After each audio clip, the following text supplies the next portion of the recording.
గాంధీ భవన్ ఒకటే కాదు, GHMC surroundings అన్ని కూడా నిండిపోయేది గతంలో ఎవరు వచ్చినా. ఈరోజు మీనాక్షి నటరాజన్ తెలంగాణ రాష్ట్ర ఇన్ఛార్జిగా ప్రకటించిన తర్వాత మొదటిసారి వస్తే కనీసం ఇక్కడ గాంధీ భవన్లో కూడా ఒక కటౌట్ కనబడట్లేదు, వెల్కమింగ్ బ్యానర్ కనబడట్లేదు, ఒక క్రాకర్స్ లేవు, ఒక పూల బొకే లేదు.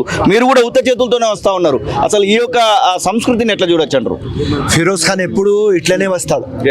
నేను కన్వళ్ళు పూలు ఎవరికి ఖుష్ బాబా ఎవరికి ఖుష్ చేయడానికి నేను తీసుకురాను. నేను కూడా సేమ్ మీనాక్షి నటరాజన్ అడుగు జాడలో నడిచే ఒక వ్యక్తి.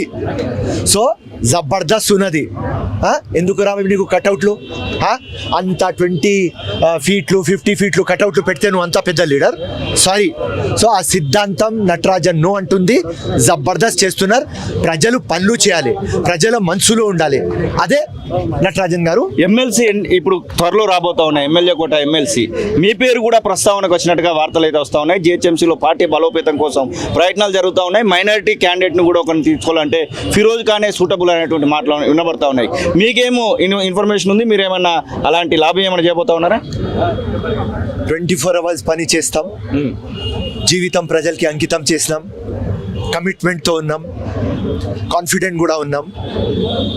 సింపుల్ ఒకటే లాజిక్, ఎంఐఎంతో దోస్తీ ఉంటే ఫిరోజ్ ఖాన్ రాడు. ఓకే.